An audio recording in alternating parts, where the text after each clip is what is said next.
ధ్యాన కీర్తన 43వ కీర్తన భాగాన్ని కొద్ది నిమిషాలు ప్రార్థన పూర్వకంగా ధ్యానిద్దాం.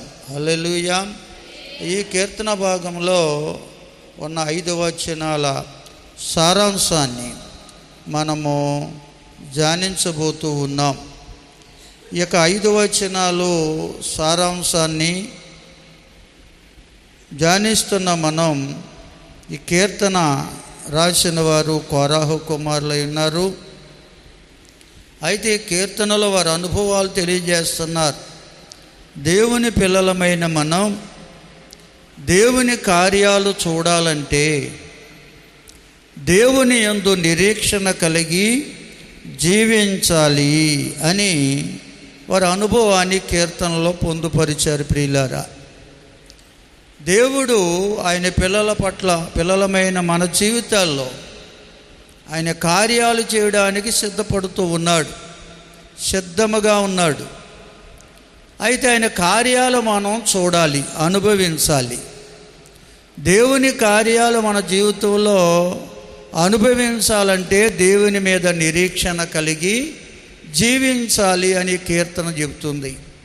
అయితే మనం అనుకుంటాం దేవుని కార్యాలంటే ఏమిటంటే, మనం ఆలోచించేది సర్వసాధారణంగా ఏ వ్యాధి రాకుండా, ఏ బాధ రాకుండా, ఏ కష్టమో రాకుండా, ఏ నష్టము కలగకుండా సర్వ సమృద్ధి కలిగి ఉండడమే దేవుని కార్యమని సర్వసాధారణంగా అనేక మంది అనుకునే మాటలు ఇవి. అంటే దేవుని చిత్తము తెలియని వారు, దైవ సంకల్పం ఎరగిన వారు ఈ ఆలోచన చేస్తారు. ఏ వ్యాధి, ఏ బాధ, ఏ కష్టం, ఏ కొదువ రాకుండా సంతోషము సమాధానముతో అనగా సర్వ సమృద్ధితో జీవించడమే దేవుని కార్యమని. కానీ బైబిల్ చెప్తున్న సత్యం ఏమిటంటే, ఎందుకంటే ప్రభువే ముందు జ్ఞాపం చేశారు. కొత్త నిబంధనలో యేసుక్రీస్తు ప్రభువారు శరీరధారిగా సంచరిస్తున్న దినాల్లో ఆయన తన శిష్యులతో చెప్పిన మాట ఏమిటంటే, నాయందు మీకు సమాధానము కలుగునట్లు ఈ మాటలు మీతో చెప్పుచున్నాను. లోకములో మీకు శ్రమ కలుగును, అయినను ధైర్యము తెచ్చుకోండి, నేను లోకమునే జయించి ఉన్నాను అని చెప్పారు. అంటే లోకములో మనిషిగా పుట్టిన ప్రతి మానవునికి కూడా శ్రమ అనేది కలుగుతుందని ప్రభువే సెలవిచ్చాడు. ఎందుకంటే శ్రమ పెట్టేవాడు, బాధపరిచేవాడు, కష్టాలు నష్టాలు కలగజేసి కలవరపరిచేవాడు ఒకడున్నాడు లోకంలో. వాడే దుష్టుడైన సైతాన్.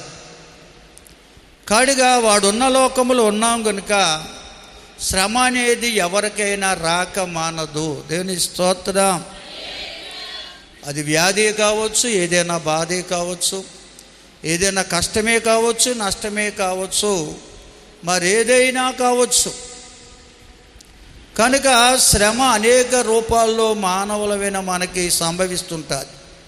ఒక శ్రమ తొలగిపోయిన మరొక వ్యాధి, లేకపోతే మరొక బాధ. చూడండి, ఇది సీజనల్ వ్యాధులు ప్రబలుతున్న కాలం.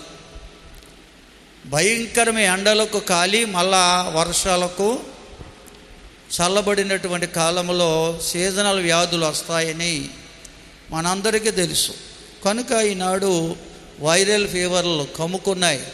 ఎక్కడ చూసినా జ్వరాలు, భయంకర బలహీనతలతో మానవులు మత్తపడుతూ ఉన్నారు. ఇవన్నీ కూడా శ్రమలకు గుర్తు, అంటే శరీర సంబంధమైన శ్రమలకు గుర్తు.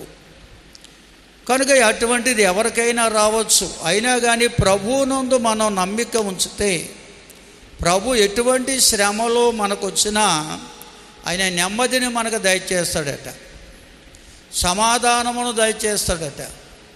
కనుక ఈ విశ్వాసం మనకుంటే ధైర్యముగా ఉంటామట. ఎన్ని వ్యాధులు వచ్చినా, ఎన్ని బాధలు వచ్చినా, ఎన్ని కష్టాలు వచ్చినా ధైర్యమును విడిచిపెట్టాం. ఎందుకంటే మనం నమ్ముకున్న దేవుడు సర్వశక్తి గల దేవుడు, లోకమును జయించినవాడు. దేవుని స్తోత్రం. లోకములో ఎదురయ్యే ప్రతి శ్రమపై జయము పొందిన దేవుడు, జయమిచ్చే దేవుడు. కనుక మనం ఆయనందు మన విశ్వాసం ఉంచినట్లయితే మనకు మనోధైర్యం కలుగుతుంది. ఆ ధైర్యమే ఎటువంటి శ్రమలోనైనా కృంగిపోకుండా మన ముందుకు నడిపించేది. దేవునికి స్తోత్రం, హల్లెలూయా. కనుక కీర్తన భాగం చెప్పే సత్యం ఏమిటంటే, దేవుని బిడ్డలమైన మనం దేవుని కార్యాలు చూడాలంటే శ్రమల్లో, కష్టాల్లో, శోధనలో, వ్యాధి బాధల్లో, కొదువులు కొరతల్లో కృంగిపోకుండా ధైర్యముగా ముందుకు నడిపించడమే దేవుడు చేసే గొప్ప కార్యం. దేవుని స్తోత్రం. కనుక ఎటువంటి శ్రమ ఎదురైనా ధైర్యముతో నడిపించేవాడు దేవుడు. అది దేవుని కార్యం అండి. అందుకనే బైబిల్ గ్రంథంలో దేవుని ఆశీర్వాదాలు 2 రకాలుగా రాయబడ్డాయి. ఒకటి బలం అన్నాడు, రెండవది సమాధానం అన్నాడు. దేవుని స్తోత్రం. అంటే లోకం మనల్ని బలహీనపరుస్తుంది, దేవుడేమో మనల్ని బలపరుస్తాడు. స్తోత్రం చెబుదామండి. లోకము మనల్ని సమాధానం లేని వారిగా చేస్తుంది, దేవుడేమో సమాధానం ఇస్తాడు. అందుకే లోకానికి దేవునికి ఉన్న వ్యత్యాసం అది. కనుక మనకు ఎటువంటి శ్రమలో ఉన్నాడు కానీ ఆ శ్రమ నుంచి విడిపించి బలపరిచే దేవుడు మనకున్నాడు. నెమ్మది లేని జీవితం మనకున్నప్పుడు నెమ్మదినిచ్చే దేవుడు మనం కలిగి ఉన్నాం. అటువంటి విశ్వాసాన్ని మనం కలిగి ఉండాలట. అటువంటి విశ్వాసం ఎవరికైతే ఉంటుందో వారే దేవుని మీద నిరీక్షణ కలిగి జీవిస్తారట. దేవుని యందు నిరీక్షణ అనే మాటకు ఒక అర్థం ఉంది. ఏమిటంటే దేవుని సహాయము కొరకు కనిపెట్టుట. దేవుని స్తోత్రం చెల్లించండి. దేవుని మీద నిరీక్షణ ఉంచుట అంటే దేవుని సహాయం కొరకు కనిపెట్టడం. వ్యాధులు, బాధలు, కష్టాల్లో, శ్రమల్లో, శోధనలో దేవుని సహాయం కొరకు కనిపెట్టడమే దేవుని యందు నిరీక్షణ ఉంచుట అని అర్థమండి. చూడండి, హెబ్రీ పత్రిక 11వ అధ్యాయం మొదటి 2 వచనాలు చదివి సహాయం చేయండి. ముందుకెళ్దాం.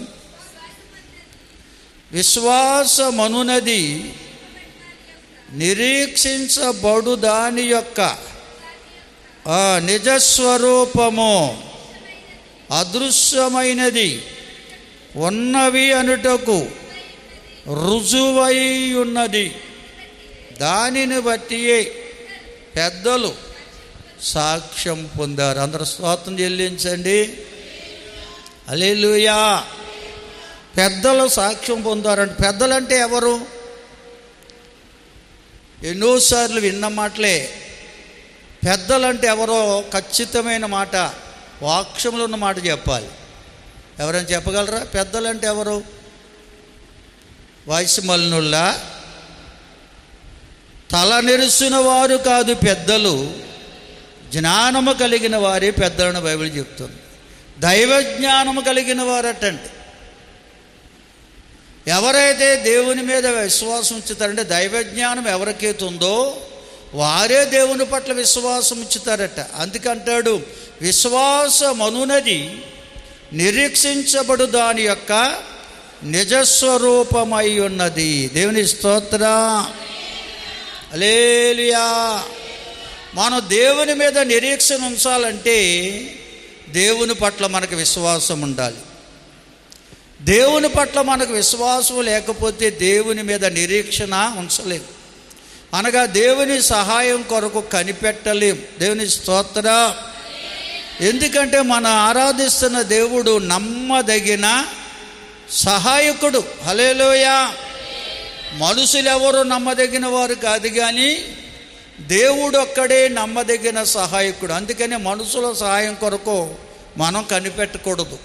ఎవరు క్షేమిస్తారా, ఎవరు చేంజ్ చేస్తారా అని కనిపెట్టే వారంగా మనం ఉండకూడదు. దేవుని బిడ్డలమైన మనం దేవుని సహాయం కొరకు కనిపెట్టాలి. ఎందుకంటే దేవునికి అసాధ్యం అనేది ఏదియూ లేదు. ఆయన లేని వాటినే ఉన్నవాటిగా చేయగల దేవుడు. మన జేబులో ఏమీ లేకపోయినా అన్నీ ఉన్నవారిగా చేస్తాడు. నమ్మిన వారు స్తోత్రం చెప్పండి. హల్లెలూయా, హల్లెలూయా. బిగ్గరగా స్తోత్రం చెబుదాం.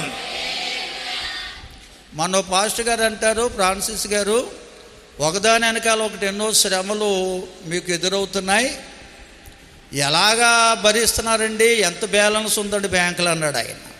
నేనన్నాను, శ్రీమంతుడైన దేవుడు నాకున్నాడు. దేవునికి స్తోత్రం, హల్లెలూయా. ఆయన నా ప్రతి అవసరత తన మహిమలో తీరుస్తాడు అని చెప్పినప్పుడు ఆయన ఎంతో ఆశ్చర్యపోయాడు. నిజమే ప్రియులారా, మన బ్యాంకులో బ్యాలెన్స్ లేకపోయినా, మన దగ్గర ఏమీ లేకపోయినా, లేని వాటిని ఉన్నవాటిగా చేయగల దేవుడు మనకి. మన ప్రతి అవసరత ఆయన మహిమలో తీర్చే దేవుడు. దేవునికి స్తోత్రం. కనుక మనం ఆయన యందు విశ్వాసం ఉంచిన వారమైతే ఆయన సహాయం కొరకు కనిపెడతాం. వ్యాధులు, బాధలు, కష్టాల్లో, కొదువులు, కొరతలు, ప్రతి విధమైన సమస్యలు కూడా దేవుని సహాయం కొరకు మనం కనిపెట్టే వారంగా ఉంటామండి. దేవుని సహాయం కొరకు ఎప్పుడైతే కనపడతామో దేవుని సహాయం మనకు దొరుకుతుంది. ఎందుకంటే ఆయన నమ్మదగిన సహాయకుడు. మనుషుల సహాయం కొరకు కనిపెడితే వారు మోసం చేయొచ్చు, దగా చేయొచ్చు, మాటిచ్చి వారు మోసం చేసేవారు ఉన్నారు లోకంలో. దేవుని స్తోత్రం. అయితే దేవుడు మోసం చేసేవాడు కాదు, ఆయన మనుషుడు కాదు మోసం చేయడానికి. ఆయన సర్వశక్తి గలవాడు కనుక ఆయన మీద మన విశ్వాసం ఉంచాలి ప్రియులారా.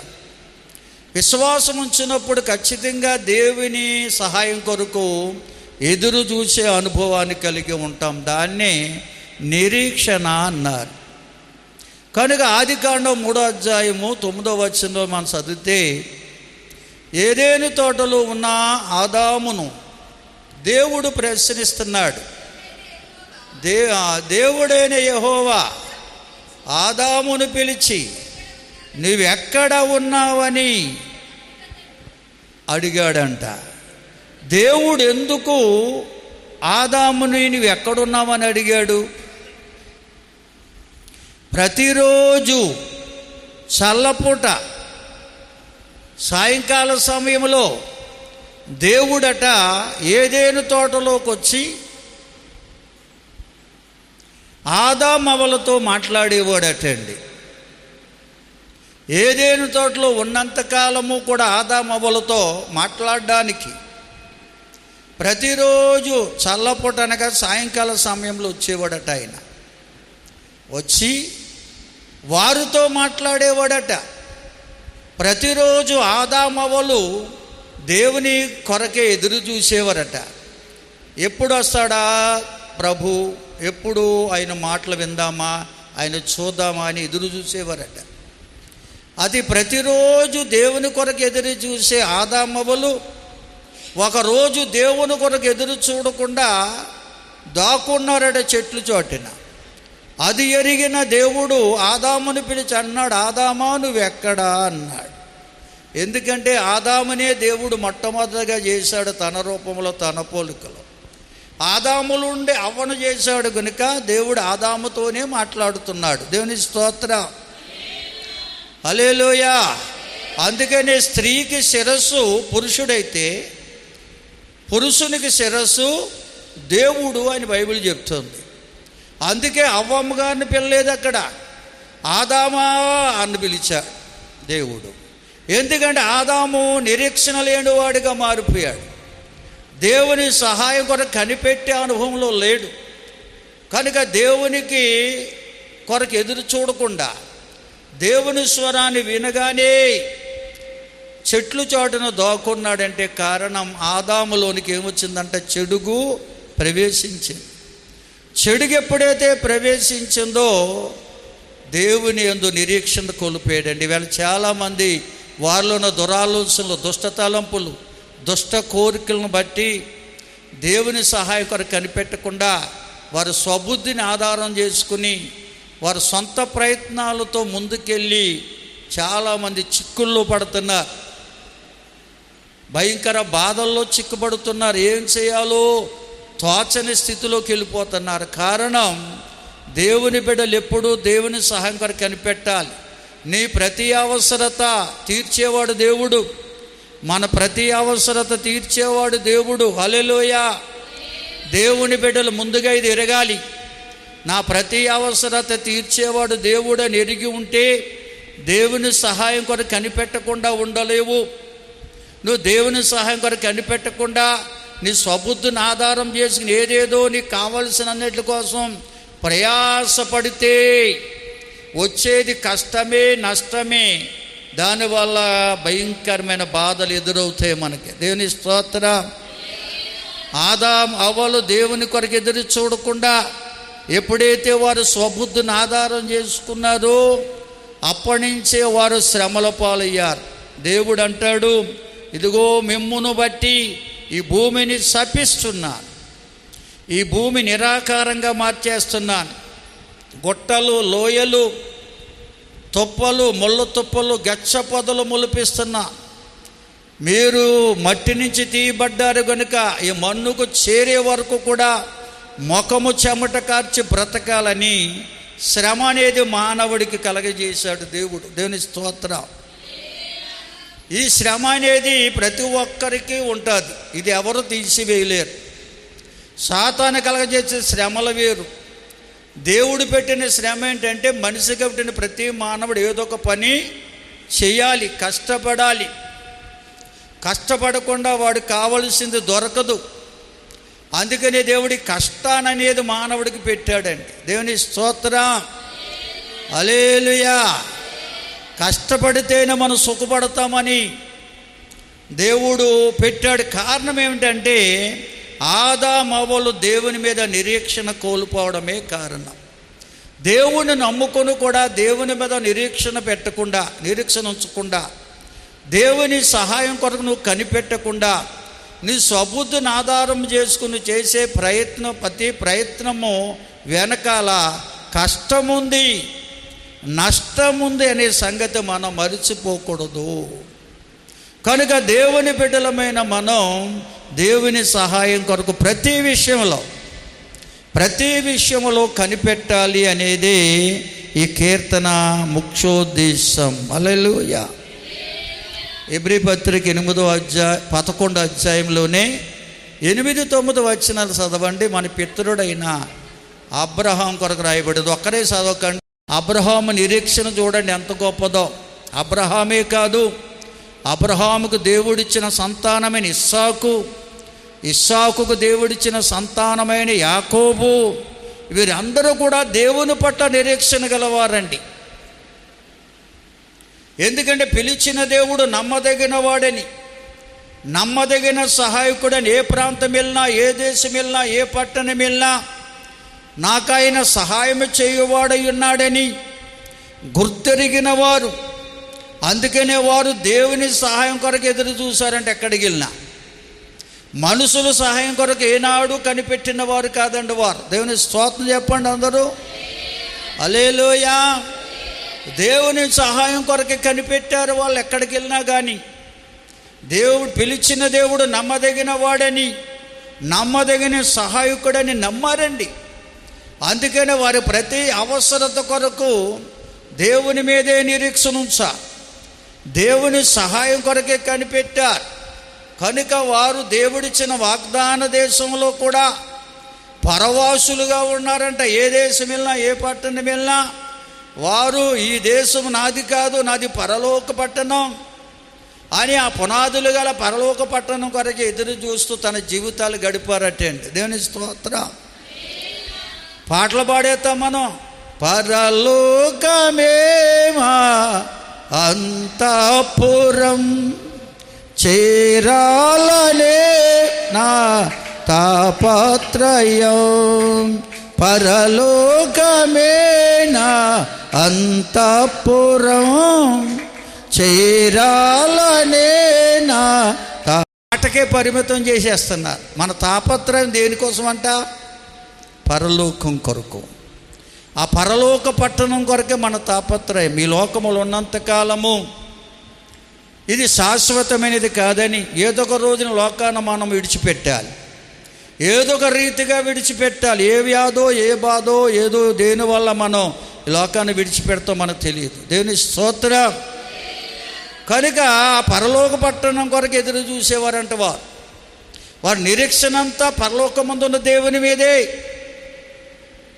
ఆ పరలోక పట్టణం మీదే వారు గురి నిలిపారట.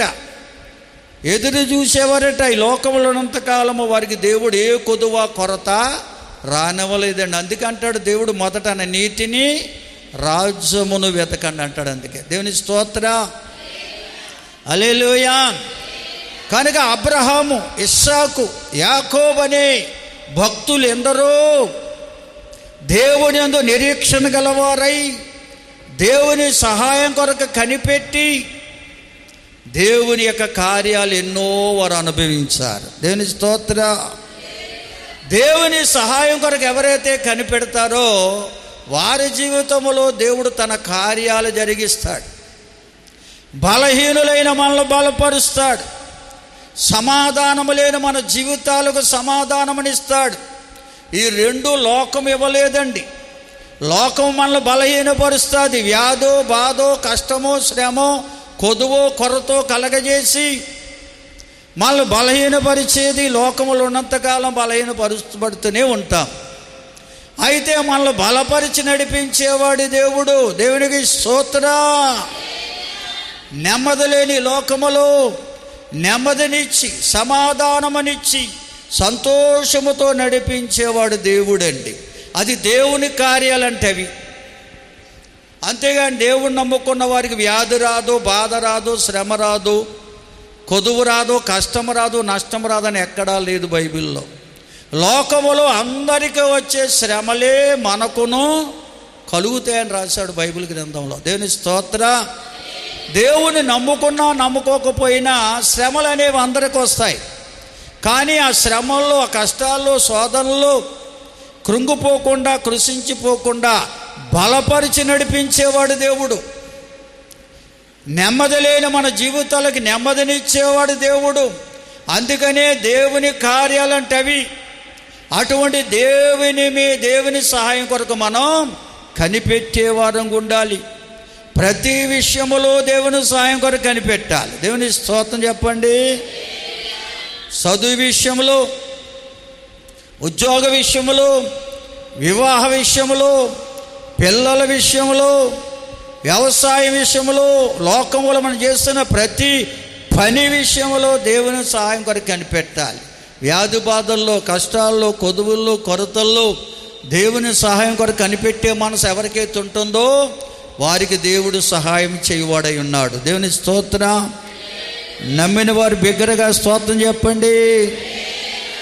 కనుక మన పితరుడు అబ్రహాము, ఇస్సాకు, యాకోబు ఇంకా అనేక మంది భక్తులు దేవుని సహాయం కొరకు కనిపెట్టి దేవుని కార్యాలు చూశారండి. అంతేకాదు సమూయేలు మొదటి గ్రంథం 17వ అధ్యాయం 50వ వచనంలో దావీదు భక్తుడు దేవుని సహాయం కొరకు కనిపెట్టి ఎటువంటి ఆశీర్వాదం పొందాడో రాశాడు అక్కడ. దావీదు దగ్గర అంటే ఖడ్గం లేదంటే యుద్ధం చేయడానికి, గొలియాతును సంహరించడానికి ఆయుధాలు ఏమీ లేవు. కానీ ఆయన బలమంతా ఎక్కడి నుంచి ఉందంటే అతడు దేవుని మీద నిరీక్షణ కలిగిన భక్తుడు. దేవుని సహాయం కొరకే కనిపెట్టిన భక్తుడైన దేవుని సహాయముతో ఒక సింహమును చంపాడు, ఎలుగుబంటును చీల్చివేశాడు. అంతేకాదు బలాఢ్యుడైన గొలియాతును ఎదుర్కోవడానికి సిద్ధపడ్డాడు. దేవుని స్తోత్రం. కారణం ఒకటండి, నా దేవుడు నమ్మదగిన సహాయకుడు, నాకు ఎల్లవేళలా సహాయం చేయడం నాతో ఉన్నాడని విశ్వసించిన వాడు దావీదు భక్తుడండి. అతడు బాల్య దినముల నుంచే దేవునిపై నిరీక్షించిన భక్తుడండి. దేవునికి స్తోత్రం. కనుకనే ఫిలిస్తీని కంటే బలాఢ్యుడు అని రాయబడ్డది అక్కడ. అంటే ఫిలిస్తీని కంటే బలవంతుడుగా కనపడ్డాడంట అక్కడ. ఆ ఫిలిస్తీన్లో పక్షాన్ని నిలబడిన గొలియాతుని చూసి లక్షలాది మంది ఇశ్రాయేలు సైనికులు, బలపరాక్రమ గల సైనికులు పారిపోయారు.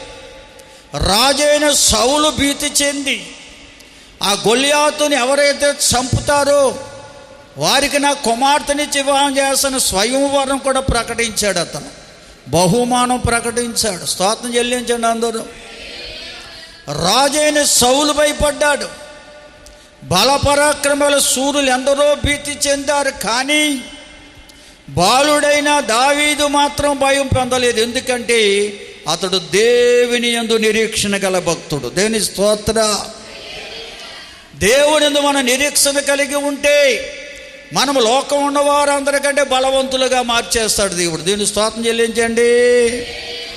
అందుకే పౌలు భక్తుడు చోట అంటాడు, ఎప్పుడు నేను బలహీనుడునో అప్పుడే బలవంతుని అంటాడు. ఎందుకంటాడు ఆ మాట చెప్పండి? అతడు దేవుని యందు నిరీక్షణ ఉంచిన భక్తుడు. మన దేవుని యందు నిరీక్షణ ఉంచితే ఎన్ని బలహీనతలు ఎదురైనా కానీ దేవుడు మనల్ని బలపరిచి నడిపిస్తాడు. నమ్మిన వారు స్తోత్రం చెబుతారండి. హల్లెలూయా.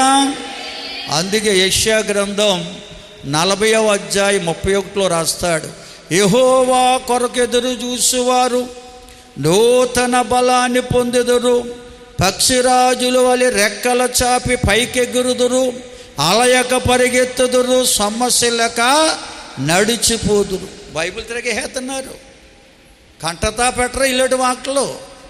వందలాది వేలాది లక్షల సార్లు చెప్పుంటామేమో. దేవుని స్తుతించండి అందరూ. విన్న మనసు నిజంగా మనసు అప్పగించి వింటే ఈ మాట హృదయంలో ముద్రిస్తాడు పరిశుద్ధాత్ముడు. అవి చెరిగిపో. చదువు అక్కర్లేదు దీనికి. దేవునికి అప్పగించుకున్న మనసు కావాలి. ప్రతిదానికి తిరిగేసేయడమే బైబిలు. యెహోవా కొరకు ఎదురు చూసేవారు నూతన బలాన్ని పొందుతారు, పక్షిరాజు వలె రెక్కల చాపి పైకి ఎగురుతారట, అలయక పరిగెత్తుతారట, సమస్యలక. ఎంత గొప్ప శక్తి అండి. కనుక దేవుని కొరకు ఎదురు చూసే అనుభవం కావాలి. దేవుని సహాయం కొరకు ఎదురు చూసే అనుభవం మనకుంటే దేవుడు తన శక్తితో మనల్ని నింపుతాడు, నూతన బలాన్ని ఇస్తాడు, నూతన శక్తిని ఇస్తాడు, పైకి ఎగిరే అనుభవాన్ని ఇస్తాడు. అనగా ఆయన వైపు చేతులు చాపి ప్రార్థించే అనుభవాన్ని ఇస్తాడు. అలయక పరిగెత్తేవారుగా, సమస్యలకు నడిచిపోయేవారుగా, అలసట సమస్యలడం అనేది మనం చూడలేమంట. అంత శక్తి దేవుడు మనకిస్తాడు. నమ్మిన వారు స్తోత్రం చెబుతారండి. కనుక మనము దేవుని కొరకు ఎదురు చూసే వారంగా ఉండాలి. హల్లెలూయా, హల్లెలూయా. ఎందుకొరకు? ఆయన కొరకు మనం ఎదురు చూడాలంటే తిమోతికి రాసిన మొదటి పత్రికలో పౌలు భక్తుడు చెప్తాడు అక్కడ చక్కని మాట. తిమోతి మొదటి పత్రిక, తిమోతికి రాసిన మొదటి పత్రిక 4వ అధ్యాయం 10వ వచనం చదివి సహాయం చేయండి.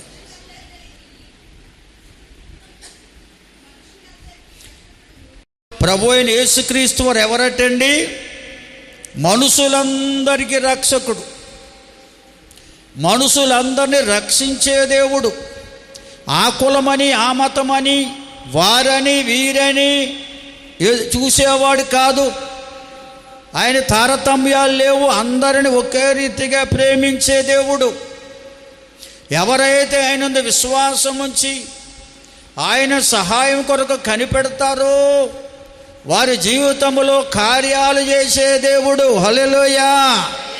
అందుకు అక్కడ అంటాడు, మరీ విశేషముగా విశ్వాసులను రక్షించే దేవుడు అంట. యేసు ప్రభు నమ్ముకుంటే సరిపోదు, యేసు ప్రభునందు విశ్వాసం ఉంచాలి. ఏ విశ్వాసం అంటే ఆయన సహాయం కొరకు ఎదురు చూసే విశ్వాసం. ఆయన లేని వాటిని ఉన్న వాటిగా చేయగల దేవుడనే విశ్వాసం. ఆయన సమస్తమును చేయగల దేవుడనే విశ్వాసం. ఆయనకు అసాధ్యమైనది ఏది లేదని అనే విశ్వాసం మనలో ఉంటే ఆయన సహాయం కొరకు మనం కనిపెడతాం. దేవుని స్తోత్రం చెల్లించండి అందరూ. ఆయన సహాయం కొరకు ఎప్పుడైతే మనం కనిపెడతామో ఆయన మన జీవితంలో కార్యాలు జరిగించేవాడు. హల్లెలూయా. అందుకంటాడు, మరీ విశేషముగా విశ్వాసులకు రక్షకుడైన జీవము గల దేవుని యందు మనం నిరీక్షించి ఉన్నాము గనుక ఇందు నిమిత్తమై ప్రయాసముతో పాటుపడుతున్నాం. ఈవేళ దేవుని మందిరానికి వస్తున్నామంటే, ఆ దేవదేవుని ఆరాధిస్తున్నామంటే ఇదంతా ప్రయాసే. పాట పాడడం, ప్రార్థన చేయడం, దేవుని మందిరానికి రావడం, మన కలిగిన వాటిలో దేవునికి ఇవ్వడం ఎంత కూడా ప్రయాసతో కూడిన పని అండి. ఎందుకు మనం ప్రయాసపడుతున్నామో తెలుసా? మనం జీవము గల దేవుని నిరీక్షణ ఉంచాం. మన ఆరాధన దేవుడు జీవము గలవాడు, ఆయన మృతుడు కాడు, సజీవుడు. 2024 సంవత్సరాల క్రితం భూలోకానికి మనిషి కుమారుడిగా వచ్చి మానవులందరూ పాపముల కొరకు సిలువలో మరణించి తిరిగి లేచిన దేవుడైన దేవునికి స్తోత్రం. అని యుగ యుగాలు సజీవుడైన దేవుడు. హల్లెలూయా. ఆయన చనిపోయిన వాడు కాదు, తిరిగి లేచిన దేవుడు మన దేవుడు. ఆయన సజీవుడు, ఆత్మస్వరూపుగా మన మధ్యనే సంచారం చేస్తున్న దేవుడు, మనకు సహాయం చేయడానికి సిద్ధముగా ఉన్న దేవుడు. కనుక మనం ఆయన మీద నిరీక్షణ ఉంచాలి. ఆయన సహాయం కొరకు మనం కనిపెట్టేవారంగా ఉండాలి. అలాగే ఎప్పుడైతే మనం కనిపెడతామో ప్రియులరా, ఆయన కార్యాలు మనం చూస్తాం. స్తోత్రం చెబుదామండి. హల్లెలూయా. చూడండి, రోమాపత్రిక 5వ అధ్యాయంలో ఈ మాటలు ఇంకా లోతుగా రాయబడ్డాయి. రోమాపత్రిక 5వ అధ్యాయం మొదటి 5 వచనాలు చదవండి. హల్లెలూయా. కనుక ప్రియులరా, కాబట్టి మన ప్రభు అయిన యేసుక్రీస్తు ద్వారా మనం దేవునితో సమాధానపరచబడ్డాం.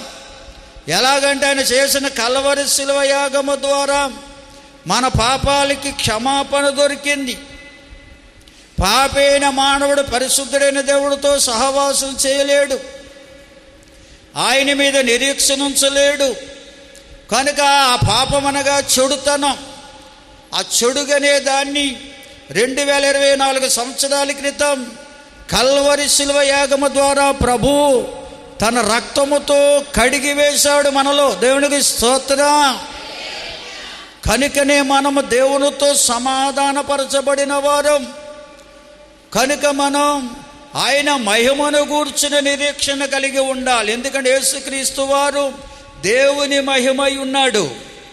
ఆయన మహిమలో మన ప్రతి అవసరత తీర్చబడును. హల్లెలూయా. కనుక ఆయన మహిమాన్వితుడని ఎరిగి ఉంటే ఆయన మీద మనం నిరీక్షణ ఉంచకుండా ఉండలేమండి. ఎప్పుడైతే మనం నిరీక్షణ ఉంచుతామో ఆయన మహిమలో మన ప్రతి అవసరత తీర్చువాడై ఉన్నాడు. కనుక అటువంటి నిరీక్షణ కలిగే మనకు శ్రమ వచ్చినప్పుడు దేవుడు ఓర్పునిస్తాడు. శ్రమలో ఓర్పు, ఆ ఓర్పులో పట్టుదలతో ప్రార్థించే అనుభవాన్ని ఇస్తాడట. హల్లెలూయా. ఎందుకంటే ఎన్ని శ్రమలు వచ్చినా ఓర్చుకునే శక్తి ఇస్తాడండి ఆయన నిరీక్షణ ఇచ్చితే. దేవుని స్తోత్రం చెల్లించండి అందరూ. ఆ శ్రమ వెంటనే తొలగించడు, ఆయన ఓర్చుకునే శక్తిని ఇస్తాడు. ఎందుకంటే ఓర్పు అనేది అనేక దోహద కార్యాలు జరగకుండా చేస్తుందని ఉంది. ఆ ఓర్చుకునే శక్తిని ఇస్తాడు. శ్రమలో ఓర్పు, ప్రార్థనలో పట్టుదల కలిగేవారుగా చేస్తాడు. కనుక అన్నిటినీ సహించేవారుగా చేస్తాడు. కనుక మన శ్రమలలో అతిశయించేవారుగా చేస్తాడు. కనుక ఈ నిరీక్షణ, ఆయన మహిమను గూర్చిన నిరీక్షణ మనల్ని ఎన్నడూ కూడా సిగ్గుపరచనీయదు. దేవునికి స్తోత్రం. ఎందుకంటే ప్రభు అయిన యేసుక్రీస్తునందు ఎవరైతే నిరీక్షణ కలిగి ఉంటారో, ఆయన సహాయం కొరకు కనిపెడతారో, వారి హృదయాలలో పరిశుద్ధాత్ముడట దేవుని ప్రేమతో నింపేస్తాడట. దేవుని స్తోత్రం చెల్లించండి అందరూ. మనం ఎప్పుడైతే ప్రభు అయిన యేసుక్రీస్తునందు నిరీక్షణ ఉంచామో, ఆయన సహాయం కొరకు కనిపెట్టడం ప్రారంభించాము, ఆ మనసెరిగిన మంచి దేవుడు, ఇది పరిశుద్ధాత్మ కాలం కనుక ఆ ప్రభువు పరిశుద్ధాత్ముడుగా మన మధ్య సంచారం చేస్తున్నాడు కనుక ఆయన దేవుని ప్రేమతో మన హృదయాన్ని నింపేస్తాడట. ఇదేంటి? దేవుని ప్రేమతో మన హృదయం నింపబడితే మనకు కలిగేదేంటో తెలుసా? దేవుని ప్రేమలో భయము లేదు. దేవుని స్తోత్రం చెల్లించండి అందరూ. దేవుని ప్రేమతో ఎవరైతే నింపబడతారో, ఎన్ని శ్రమలు వచ్చినా, కష్టాలు వచ్చినా, శోధనలు వచ్చినా, ఎంత నష్టం వచ్చినా దేనికి భయపడరంట. హల్లెలూయా. లోక ప్రేమలో భయం ఉందండి. కానీ దేవుని ప్రేమలో భయం లేదు. అది నిస్వార్థమైన ప్రేమ గనుక ఆ దేవుని ప్రేమ ఎప్పుడైతే మన హృదయంలో కుమ్మరించబడుతుందో మనము కష్టాల్లో, శ్రమల్లో, శోధనలో ధైర్యంతో ముందుకు సాగిపోతాం. అందరూ స్తోత్రం చెబుతారా? కనుక అది దేవుని ప్రేమ మనకు కలగజేసే ధైర్యం అండి. దేవుడు చేసే కార్యాలు అవి. ఆయన నిరీక్షణ ఉంచితే శ్రమలో ఓర్చుకునే శక్తినిస్తాడు. రెండవది, ఆయన ప్రేమతో మన హృదయాన్ని నింపేస్తాడు, అనగా ధైర్యముతో మనల్ని నింపేస్తాడు. స్తోత్రం చెబుదామా? బిగ్గరగా దేవుని స్తుతిందామా?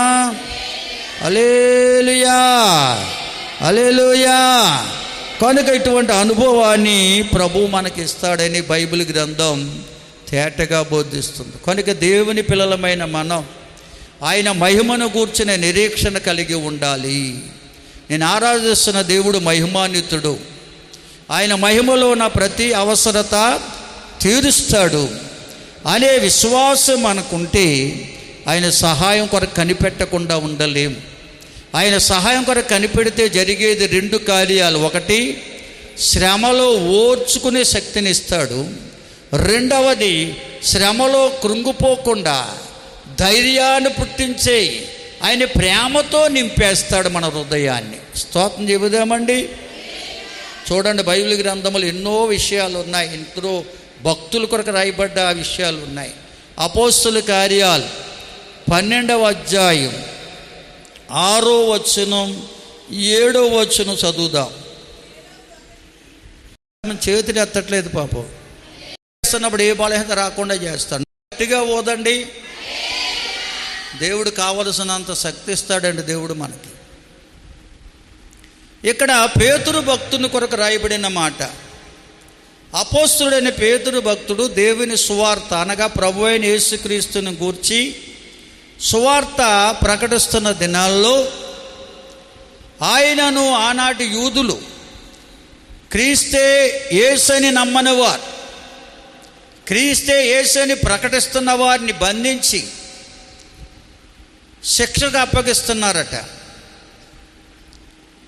రాజైన హేరోదు ఆ ముందు రోజే యాకోబు అనే భక్తుడిని అప్పగిస్తే ఆ యాకోబుని శిరశ్ఛాదనం చేయించాడు, పీక తీయించేశాడు, ఆ రీతిగా చంపేశాడు. ఆ మరునాడు పేతురు గారిని పట్టుకున్నారు, యేసే క్రీస్తుని ప్రకటిస్తున్నాడని. అదే వారు చేసిన నేరం. యేసే క్రీస్తుని వారు నమ్మని వారు, యూదులు ఆనాడు నమ్మలేదు, అధికారులు ఎవరో నమ్మలేని స్థితి అది. యేసే క్రీస్తుని ప్రకటిస్తున్న పేతురును కూడా బంధించి చెరసాలలో వేయడానికి కారణం ఏమిటంటే ఆ రోజు సిద్ధపాటు దినమట. ఆ రోజు ఎవరికి శిక్ష విధించరు. కనుక ఆ పేతురు గారిని బంధించి చేతులు గొలుసులతో బంధించి ఆ చెరసాలలో వేసి 2 సైనికుల్ని కావలా పెట్టారంట లోన. దానికి 3 గేట్లు ఉన్నాయి. కనుక ఆ లోన ఎప్పుడైతే పెట్టారో పేతురు గారికి తెలుసు, తెల్లవారితే ఈ రోజు దాటితే నా పీక తీసేస్తారనే సంగతి తెలుసు. అయినా కానీ పేతురు భక్తుడు దుఃఖించట్లేదండి. ఏదైనా కష్టం వచ్చినప్పుడు మన నిద్ర పట్టదు. అయ్యో రేపు ఏం జరుగుతుందో, రేపు కావలసిన ధనం ఎక్కడి నుంచి చూడాలి, ఇవన్నీ మనకు ఆలోచనలు వచ్చి పడిపోతాయి. మనం లోకం వైపు చూస్తే నిద్ర పట్టదండి. పేతురు గారు లోకం వైపు చూడలేదు, తన్ను పిలిచిన దేవుని వైపు చూస్తున్నాడు. హల్లెలూయా. దేవుని యందు నిరీక్షించిన భక్తుడతడు. తెల్లవారితే పీక తీస్తారని తెలుసు, చంపేస్తారని తెలుసు, అయినా కానీ దేవుని సహాయం కొరకు కనిపెడుతున్నాడు ఆయన. నేను బ్రతికితే దేవుని పని చేస్తాను, చనిపోతే దేవుని వద్దకు వెళ్ళిపోతాననే సమర్పణ కలిగిన భక్తులండి వారు. కనుక దేవుని నిరీక్షణ ఉంచాడు, దేవుని సహాయం కొరకే కనిపెడుతున్నాడు. కనుక నిశ్చింతగా నిద్రపోతున్నాడట, ఏ చింత లేనివాడు నిద్రపోతున్నాడట. దేవుని మీద మన నిరీక్షణ ఉంచితే, దేవుని సహాయం కొరకు కనిపెట్టే అనుభవం అనుకుంటే దేని కొరకు చింతించం. రేపేమి సంభవించిపోతుంది, రేపు కావలసిన వాటి కొరకు ఆలోచించం. మన శ్రమ నుంచి ఎలా తప్పించబడాలో ఆలోచన మనం చెయ్యం. నిశ్చింతగా మనం నిద్రపోతామండి. దేవునిని నిరీక్షణ ఉంచినటువంటి పేతురు భక్తుడు ఏ చింత లేనివాడిగా నిద్రపోతున్నాడంట. ఖైదీలు ఒక సైనికుల మధ్య నిద్రపోతున్నాడంటే నిశ్చింతగా నిద్రపోతున్నాడు. అంత నిశ్చింత ఎలా వచ్చింది పేతురులో కంటే?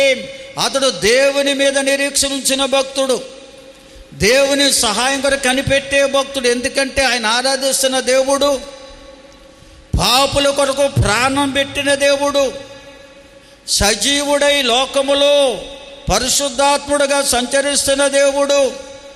ఆయన మన ప్రతి అవసరత తీరుస్తాడని పేతురు గారికి తెలుసు. హల్లెలూయా.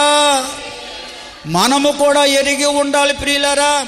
మన కోసం ప్రాణం పెట్టిన దేవుడు, మన పాపము నుంచి విడిపించిన దేవుడు, ఆత్మస్వరూపిగా మన మధ్యనే సంచారం చేస్తూ మన ప్రతి అవసరత తీర్చువాడై ఉన్నాడని ఎరిగి ఉన్నాడండి. ఆయన సహాయం కొరకు ఎదురు చూస్తున్నాడు కనుక ఏ చింత లేనివాడిగా నిశ్చింతగా నిద్రపోతున్నాడట. ఎందుకంటే దేవుడు మన పై రూపాన్ని చూడు, మన హృదయాన్ని చూస్తాడండి. ఎటువంటి విశ్వాసంతో నీవు ఉన్నావో, ఎటువంటి మనసుతో భక్తి చేస్తున్నావో చూస్తాడు. నిశ్చింతగా మనం నిద్రపోతే, దేవుని నిరీక్షణ నుంచి నిశ్చింతగా ఉంటే దేవుని కార్యము మనం చూస్తాం. హల్లెలూయా. దేవుడు తన దూతను పంపించాడంట. రాత్రి దేవుడు తన దూతను పంపిస్తే దూత వచ్చి పేతురు గారి వద్ద నిలబడిందంట. ఎందుకంటే దేవుని దూతలకు చెరసాల ఆటంకపరచలేదు. అవి మహిమతో నింపబడ్డ దూతలు. దేవుని స్తోత్రం. కనుక ఎటువంటి చెరసాలలో అయినా అగాధములో ఉన్నా అక్కడ ప్రత్యక్షం కాగలవండి. దేవదూత చెరసాలలో ఉన్న పేతురు వద్ద నిలబడి పేతుర్ని లేపుతుందట. లెమ్ము, నువ్వు సిద్ధపడు, నీ వస్త్రాన్ని నడాన్ని కట్టుకో, కాళ్ళకు చెప్పులు తొడుక్కో, ఆ వస్త్రాన్ని భుజం మీద వేసుకో. ఎందుకంటే ఆ రోజు అతను అటువంటి వస్త్రధారణ కలిగి ఉన్నారు వాళ్ళు. దేవుని స్తోత్రం చెల్లించండి. పూర్వకాలంలో మన పల్లెటూరులో ఎక్కువగా పంచెలు కట్టేవారు. ఏదన్నా పని చేయాలన్నా, ప్రయాణం చేయాలన్నా నడుముకి టవల్ కట్టేవారు ఒకటి. తర్వాత భుజం మీద పైజామా అనేవారు దాన్ని. ఎంతమంది తెలుసు అవి? ఇప్పుడు అంతా కూడా ఫ్యాషను. ఆడవారు కూడా చీరలు కట్టట్లేదు చాలా ప్రాంతాల్లో. డ్రెస్సులే, ఏక డ్రెస్సులే. చీరలు అంటే మన ఏరియాలో కనపడుతున్నాయి కొన్ని ప్రాంతాల్లో. సిటీలకు వెళ్తే పల్లెటూరులో చీరలు కట్టిన వాళ్ళు పట్టణాలకు వెళ్ళి డ్రెస్సులు వేస్తున్నారు కదండి. చీర అనేది పక్క పడేస్తున్నారు. పూర్వకాలంలో ఎలా ఉండదండి, పురుషులు ఎక్కువగా ప్రయాణమై వెళుతున్నప్పుడు ఆ టవలు నడాన్ని కట్టుకుని, పైజామా వేసుకుని, చెప్పులు తొడుక్కుని సిద్ధపడి ప్రయాణం చేసేవారు. ఎందుకు నడాన్ని కట్టుకునేవారు టవల్ అంటే అలసట రాకుండా. నడానికి టవల్ కట్టుకుంటే నడుము లాగదంట, అలసట రాదటండి. కనుక అవన్నీ పాటించేవారు వాళ్ళు. ఇవాళ చూడండి, బాలింతరాలకి నడానికి కట్టేవారు. పూర్వకాలం ఇప్పుడు కట్టుకున్నారా? కట్టుకోమంటే కట్టుకోరు వీళ్ళు, సిగ్గంట. నడానికి నిజంగా బాలింతరాలు నడానికి టవల్ కట్టుకున్నా పెద్దలు చెప్పినట్లుగా చేస్తే ఎంత ఆరోగ్యమో. అలా చేయరు, నడుగులాగుతుంది, కాళ్ళవుతుంది. ఎంత ఏపు తినేస్తారు వీళ్ళు. స్తోత్రం చెల్లించండి అందరూ. హల్లెలూయా. పేతురు గారు చెరసాలలో ఉన్నాడు. దేవుని దూత అంటున్నాడు, లేమో, ఆ యొక్క చెప్పులు తొడుక్కో, నడానికి టవల్ కట్టుకో, ఆ వస్త్రాన్ని పైనేసుకో, సిద్ధపడు అంటున్నాడు దేవదూత. దేవదూత మాట విన్నాడు. మనగానే చేతిలో ఉన్నటువంటి గొలుసులు తెగిపోయాయంట. ఆ గొలుసులు తెగిపోయాయి. లేచి నిలబడ్డాడు. దేవదూత వెనకాల ప్రయాణమై వస్తున్నాడు. అది కల అనుకున్నాడటండి. మొదటి గేటు తెరుచుకుంది, రెండో గేటు తెరుచుకుంది. మెయిన్ గేటు వచ్చిన తర్వాత ఆ గేటు కూడా తనంత తానే తెరవబడిందట. వెలుపలకు వచ్చారు. ఆ ఊరి వీధికి వచ్చినప్పటికీ దేవదూత ఆరోహణం అయిపోయాడు, అదృశ్యమైపోయాడు. దేవదూత ఎప్పుడైతే అదృశ్యమైపోయాడో పేతురు గారికి తెలివి వచ్చిందట. పేతురు గారికి తెలివి వచ్చి మెలకు వచ్చి, ఇది కల కాదు, దేవుడే తన దూతను పంపించి నన్ను ఏ రోజు చేతిలో పడకుండా యూదుల యొక్క ఆలోచన ప్రకారంగా శిక్షకు నేను అప్పగించబడకుండా దేవుడే నన్ను తప్పించాడని గుర్తెరిగాడట. దేవుని స్తోత్రం. అదండి దేవుని కార్యం. దేవుని కార్యం ఎందుకు పేతురు గారిలో జరిగిందో తెలుసా? పేతురు భక్తుడు దేవుని మీద నిరీక్షణ ఉంచున్నవాడు. ఎన్ని శ్రమలైనా, ఎన్ని కష్టాలైనా, కొదువులైనా, కొరతలైనా, వ్యాధి బాధలైనా, ఎటువంటి క్లిష్ట పరిస్థితులైనా నుంచైనా తప్పించగల దేవుడు, శక్తిమంతుడు, సమర్థుడు మన దేవుడని విశ్వాసం అనుకుంటే మనం ఎప్పుడు ఆయన సహాయం కొరకే కనిపెడతాం. అదే నిరీక్షణ అంటే. హల్లెలూయా. ఆయన సహాయం కొరకు కనిపెట్టే అనుభవం నీకుంటే నిశ్చింతగా ఉంటావు. దేని కొరకు చింతించవు. దేవుని స్తోత్రం చెల్లించండి అందరూ. హల్లెలూయా. బిగ్గరగా స్తోత్రం చెప్పండి. హల్లెలూయా.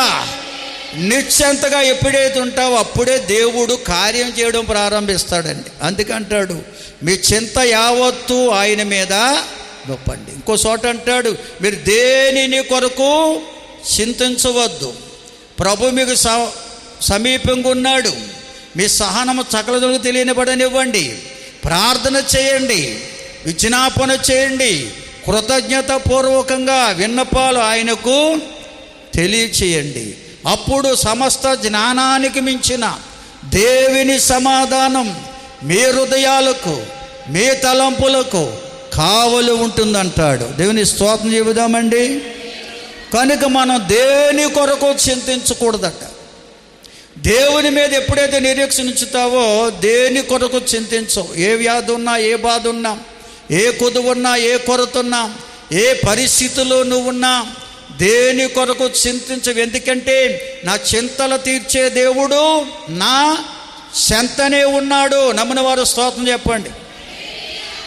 దేవుని పట్ల నిరీక్షణ ఉంచితే దేవుడు మన చెంతకు వస్తాడండి సహాయం చేయడానికి. ఆత్మస్వరూపిగా మనతో ఉంటాడు. కనుక ఆయన ఎప్పుడైతే మన వైపు మనతో ఉంటాడని విశ్వాసం నీకు ఉంటుందో ఆయనకే ప్రార్థన చేస్తావు, ఆయనకి నీ విషయాలను విజ్ఞాపన చేస్తావు, తెలియజేసుకుంటావు.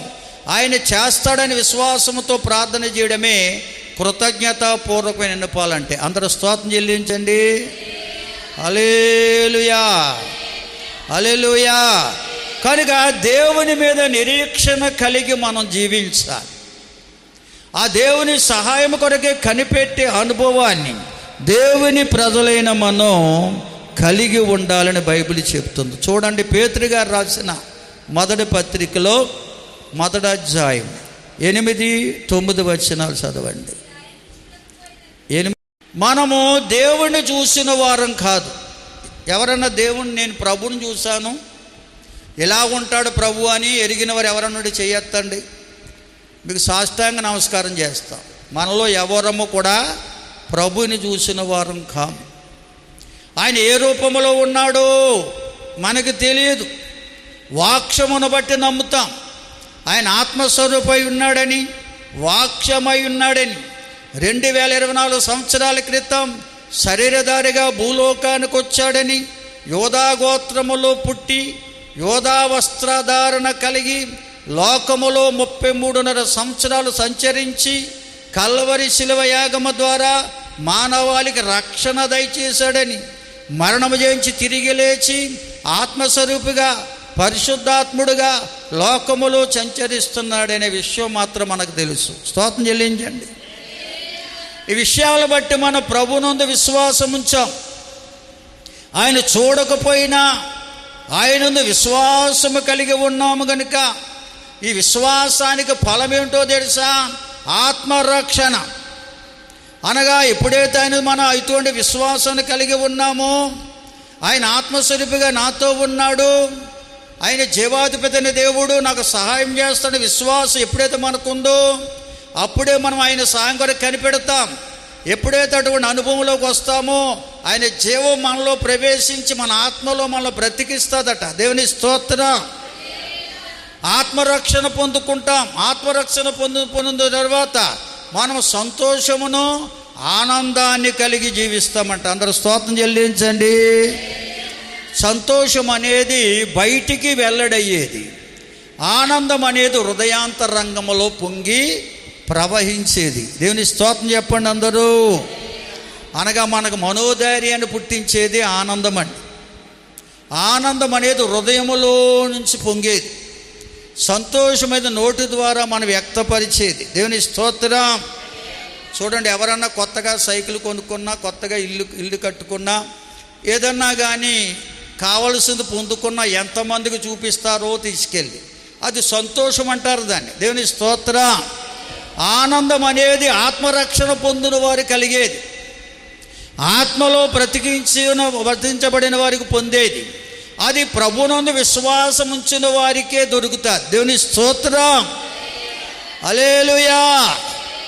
సంతోషం అనేది లోకములో ఎందరో పొందుకుంటారు, కానీ ఆనందం అనేది ప్రభు అయిన యేసుక్రీస్తునందు విశ్వాసం ఉంచుట ద్వారా కలిగేది మాత్రమే. ఈ ఆనందాన్ని ఎవరూ తొలగించలేరు. దేవుని స్తోత్రం. శ్రమైన, కష్టమైన, బాధైన, నిందైన, అవమానమైన, కరువైన, ఖడ్గమైన, దేవదూతలైన అధికారులను ఎవ్వరూ తొలగించలేరంటే ఇది. ఈ ఆనందం అంత గొప్పది. దేవుని స్తోత్రం చెబుదామా? హల్లెలూయా, హల్లెలూయా. కనుక ప్రియులారా, అటువంటి ఆనందాన్ని మనం పొందుకుంటాం. ఈ ఆనందాన్ని ఇచ్చేది దేవుని కృప. ఆ కృప కొరకు ఎందరో ప్రవక్తలు క్రీస్తు పూర్వం ప్రవచిస్తూ వచ్చారు. ఈ కృప పొందుకున్న వారు పొందుకునే ఆనందం కొరకు, ఈ ఆశీర్వాదం కొరకు ఎందరో ప్రవక్తలు పరిశీలించారు, ప్రవచించారు. అది కేవలం మన కొరకే అని, క్రీస్తు శకములో మానవాళి పొందుకునే ఆనందమని, క్రీస్తు యేసునందు విశ్వాసముంచువారు పొందుకుని ఆనందమని వారు గ్రహించారట. దేవుని స్తోత్రం. ఈ ఆనందం ఎవరు కలిగి ఉన్నారో చూడాలని దేవదూతలు కూడా పరలోకము నుండి తొంగి చూస్తున్నారట అండి. ఎవరి హృదయంలో ఈ ఆనందం ఉందని. దేవుడిచ్చే ఆనందం ఇది. లోకములో మనం పొందుకునే ఆనందం వేరు. పంట మంచిగా పండితే ఎంత ఆనందమో, అనుకున్నది మనం సంపాదించుకుని ఎంత, ఈ సంతోషాలు అంటారు దాన్ని. లోకం ఇచ్చేది సంతోషం, దేవుడిచ్చేది ఆనందం. దేవుని స్తోత్రం చెబుదామా? హల్లెలూయా. ఈ ఆనందానికి అవధులు ఉండవు. కనుక ప్రియులారా, ఇటువంటి ఆనందాన్ని ఎవరైతే పొందుకుంటారో వారికి సహాయం చేయాలని దేవదూతలు తొంగి చూస్తున్నారట. అందుకనే ఈ ఆనందాన్ని మనం పొందుకుంటే మన మనసనే నడాన్ని కట్టుకుంటాం. అనగా మన మనసు ప్రభువుపై నిలుపుకుంటాం. ప్రభువుపై ఎప్పుడైతే నిలుపుకుంటామో అప్పుడే మనం ప్రభువునందు నిరీక్షించిన వారం అవుతామండి. స్తోత్రం చెల్లించండి అందరూ. బిగ్గరగా స్తోత్రం చెబుతారా? ప్రభువునందు నిరీక్షణ ఉంచాలంటే ముందు నువ్వు ప్రభువునందు విశ్వాసం ఉంచాలి. ప్రభువునకు నువ్వు అప్పగించుకోవాలి. అప్పుడే ప్రభుని ఆత్మలోని బ్రతికిస్తాడు, రక్షిస్తాడు, ఆనందాన్ని ఇస్తాడు. ఈ ఆనందం ఎప్పుడైతే నీలోకి వస్తుందో నీ మనసు అనే నడాన్ని కట్టుకుంటావు. అనగా నీ మనసు దేవుని మీదే నిలుపుకుంటావు. దాన్ని నిజమైన నిరీక్షణ అన్నారండి. స్తోత్రం చెబుదామండి. ఈ నిరీక్షణ గలవారు ప్రభు తేబడే కృప కొరకు కనిపెడతారంట. ప్రభు తెచ్చే కృప ఒకటి ఉంది. లోకములో ప్రభు ఇచ్చిన కృప ఉంది. ఆ కృప మన ఆత్మను రక్షించేది, ఆత్మలో ఆనందాన్ని ఇచ్చేది, శ్రమల్లో, కష్టాల్లో, శోధనలో ధైర్యముతో నడిపించేది. ఎప్పుడైతే ఈ ఆనందాన్ని పొందుకున్నారో ప్రభునందు నిరీక్షణ ఉంచుతాం, ప్రభువునందు మనస్సు నిలుపుకుంటాం. ఆయన వచ్చే వరకు కూడా ప్రతి విషయంలో ప్రభు మీదే మనసు నిలుపుకొని ఉంటాం. అప్పుడు ప్రభు మన కృపనిస్తాడట. ఏమిటా కృప అంటే లోకములోంచి మన ప్రత్యేకపరిచే కృప. అది దేవుని స్తోత్రం. మధ్యాకాశానికి మహిమ మేఘాల మీద తీసుకెళ్లే కృప అది. దేవుని స్తోత్రం చెబుదామండి. అటువంటి కృప కొరకు మన నిరీక్షణ ఉంచాలని పరిశుద్ధ గ్రంథం మనకు తేటగా బోధిస్తుంది ప్రియులారా. అటువంటి అనుభవాన్ని నీవు నేను మనందరం కలిగి ఉండాలి. అలా కలిగి ఉన్నప్పుడే దేవుని కార్యాలు మన జీవితంలో మనం చూడగలం. ప్రభువుని సన్నిధికి వస్తే సరిపోదు, ఏదో భక్తి కార్యాలు చేస్తే సరిపోదు. ప్రభువునందు మనం నిరీక్షణ ఉంచాలి. ఆయన సహాయం కొరకు కనిపెట్టే అనుభవం కావాలి. ప్రతి విషయంలో ప్రభు సహాయం కొరకు కనిపెట్టే అనుభవాన్ని ఎప్పుడైతే మనం పొందుకుంటామో అప్పుడే మన జీవితాల్లో దేవుని కార్యాలు చూస్తాం. ఎందరో భక్తుల కార్యాలు అనుభవించారు, మనం కూడా అటువంటి కార్యాలు చూడగలం. అటువంటి అనుభవం నాకు కావాలి అన్నవారు ఉన్నపాటినే ఉన్న చోటినే మోకరించండి, ప్రార్థించుకుందాం. ఆశీర్వాదాలకు కారణభూతుడైన మా పరలోకపు తండ్రి, మీకే వందనాలు, స్తోత్రాలు, స్తుతులు చెల్లిస్తున్నాం. ఈ పునరుద్ధాన దినమున పునరుద్ధాన ఆరాధనలో మీ సన్నిధి నుంచి నీ దివ్యమైన వాక్కుతో మమ్మల్ని దర్శించినందుకు వందనాలయ్యా. ఎందరైతే వారు మనసనే నడుము కట్టుకుని నీ యందు నిరీక్షణ గల వారు ఎదురు చూస్తున్నారు, వారి జీవితంలో కార్యాలు జరిగించే దేవుడు, నమ్మదగిన సహాయకుడు అయ్యా. ఎందుకంటే మా హృదయాలను పరిశీలిస్తున్నావు నువ్వు, మా పై రూపాన్ని లక్ష్య పెట్టే దేవుడు కాదయ్యా. అయ్యా, మా మనస్సులు ఎరిగిన మంచి దేవుడు నాయన. అయ్యా, ఆదిలోంచి చేస్తున్న కార్యం ఈనాడు కూడా చేయగల దేవుడు, నువ్వు మారని దేవుడవు, మార్పు లేని దేవుడవు, నిన్న నేడు నిరంతరం ఏకరీతిగా ఉన్న దేవుడవు కదా నాయన. ఎందరైతే వారికి ఉన్న శ్రమలు, కష్టాలు, శోధనలు, కొదువులు, కొరతలు బట్టి ప్రతి అవసరత నిమిత్తమై నీ సన్నిధిలో మోకరించి నీ సహాయం కొరకు కనిపెడుతున్నారు, అందరి జీవితాలు నీ కార్యములు జరిగించే దేవా నీకు వందనాలు తండ్రి. నీ మహిమను కనపరచు తండ్రి. ఇటువంటి గొప్ప నిరీక్షణ, మహిమను గూర్చిన నిరీక్షణ ప్రతి ఒక్కరు కలిగి ఉండే కృపనివ్వండి తండ్రి. వచ్చిన ప్రతి బిడ్డను దీవించండి, తెచ్చిన ప్రతి కానుక అంగీకరించండి. ఎవరి అవసరతలో ఉన్నారో, అక్కర్లో ఉన్నారో వారి ప్రతి అవసరత అక్కరని మహిమలో తీర్చునైనా మీకు వందనాలు తండ్రి. గర్భఫలం కొరకు ఎదురు చూస్తున్న బిడ్డలు ఉన్నారు, వారి గర్భాలు తెరవండి. గర్భవతులు ఉన్నారు, ఆరోగ్యాలు దయచేయనైనా. బాలింతలకు బలం, చిన్న బిడ్డలపై దయాకిరీటం ఉంచు తండ్రి. నీకు వందనాలు చెల్లిస్తూ ఉన్నాం దేవానికి వందన. సండే స్కూల్ బిడ్డలను, యవనస్తులు జ్ఞాపం చేసుకోండి నాయన. తొట్టిల్లకుండా కాపాడండి ప్రభువా. వారి స్వబుద్ధిని ఆధారం చేసుకోకుండా మీ సహాయం కొరకు కనిపెట్టే మనసులు ముఖ్యంగా యవన బిడ్డల్లో మీరు కలగచేయండి నాయన. ఎందుకంటే వారి ప్రతి అవసరత తీర్చే దేవుడు మీరే కదా నాయన. మా ప్రతి అవసరతను తీర్చే దేవుడు అని గుర్తెరిగి అయ్యా నీ సహాయం కొరకు కనిపెట్టే మనసులు ప్రతి ఒక్కొక్కరికి దయచేయమని వేడుకుంటున్నాం. పరమ తండ్రి వందనాలు.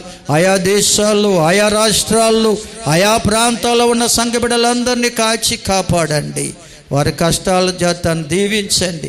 నీ కృపలో బలపరిచి తద్వారా వారి కుటుంబాలకి మేలు దయచేయండి.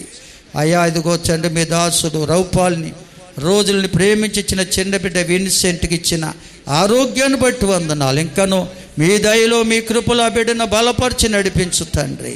తద్వారా నీ సాక్షులుగా అయ్యా మమ్మల్ని వాడుకోమని వేడుకుంటున్నాం తండ్రి. అయ్యా నీకు వందనాలు. జ్వరంతో మొత్తబడి బలహీనుడిగా ఉన్నా అయ్యా నవీన్ని దర్శించండి. నీ బిడ్డ కూడా మంచి ఆరోగ్యం ఇవ్వండి. ఇంకెంతోమంది బిడ్డలు జ్వరాలతో, భయంకర బలహీనలతో మొత్తబడి ఉన్నారయ్యా. ప్రతి ఒక్కొక్కరిని దర్శించండి నాయన. వైరల్ ఫీవర్ ద్వారా ఎంతోమంది, టైఫాయిడ్ జ్వరంతో అయ్యా, మలేరియా జ్వరంతో, అనేకమైన వ్యాధి బాధలతో మొత్తబడిన బిడ్డలు ఎందరో ఉన్నారు తండ్రి. దయతోని దయగల హస్తము చాచి వారిని ముట్టండి ప్రభువా. బాగు చేయండి నాయన.